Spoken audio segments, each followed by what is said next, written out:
Hello there, Fiat of Fayetteville. This is Coach Stephanie with part 2 of your mystery shop. I submitted a request via the Hendrick website on December the 18th at 3:48 p.m. I received a phone call from Alan at 3:54 p.m. and I got an email in my inbox at 3:53 p.m. from Vicki Allen. Really nice job on calling and emailing the customer within less than 15 minutes. Alan, just be sure that you grab control of the call and use the script so that you can schedule an appointment and get them to your dealership. Once you get off the phone, be sure that you send them an email within less than 15 minutes so that you can continue building rapport and get them information they very well may not have written down during your phone conversation. You want to be sure that the email has an attention-grabbing subject line. You want to thank the customer for their time on the phone. Be sure that you confirm next steps to remind them of whatever you agree to during your phone conversation, which at the very least should be a phone follow-up. Never depend on them to call you back. Be sure you give them a value statement about your dealership so that you make your dealership stand apart from the competition, and be sure the email is free of spelling and grammatical errors. Always have a complete signature file with a link to your website as well as a link to your email address. Taking a look at the email that I got before I spoke to you, the email did come within less than 15 minutes and it did go into my inbox. Just be sure that the email does in fact have information that the customer will need.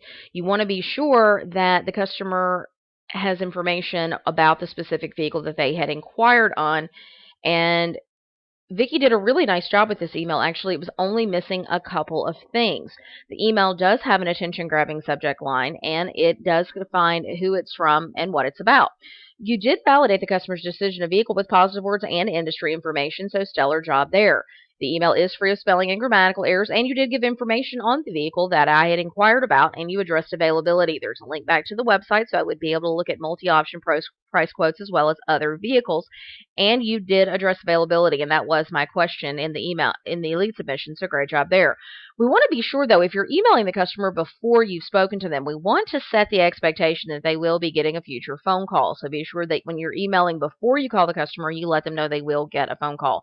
You also want to be sure that you give them a value statement about your dealership that sets you apart from the competition. Now, you did include information about your Black Friday sale that ended on November 30th. This would have been the type of information that would have been a great value statement had it not been that it's expired information. So be very careful with that. We don't want to send the customer information about a sale that's been over since November 30th. We want to be sure that we proofread our emails before we send them out. Keep in mind, you only get one chance to make a great first impression, and you sent this email out before calling the customer, so this would have been their very first impression of your dealership. So be very careful with that. We do have a complete signature file, like I said, with a link to the website as well as a link to her email address. We've also got information here that I want to address with you that she gave that's sort of an attempt on giving a value statement, but it's not quite hitting the mark because it's just a little too vague. She says, this is a great time to buy at Hendrick Fiat Fayetteville of North Carolina. Our current sales generate a lot of excitement, and the opportunity for savings is great. That's just very vague, and any dealership can say that. The type of information we're looking for is something that truly sets you apart from the competition.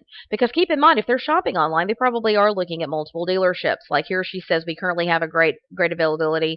Now through Monday, November 30th, you can take advantage of the Black Friday Blockbuster sales event.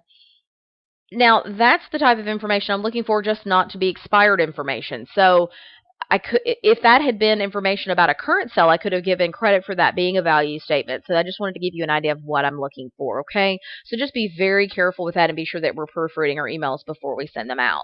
Keep up the hard work and keep practicing. Your secret code for today is value, VALUE, value, because I want you to be sure that you give them a value statement in both your phone call and your email as well, so that you make your dealership stand apart from the competition. Be sure you grab control of the call and use the script so that you can schedule an appointment and get them to your dealership. Once you hang up, get them that follow-up email out within less than 15 minutes. And Alan, since you're the one that called the customer, you want to be sure to send that email out yourself so that you can continue building rapport and, like I said, give them information that they may not have written down during your phone conversation, okay? Keep up the hard work and keep practicing, and have a fantastic day and a great Christmas. Thanks so much.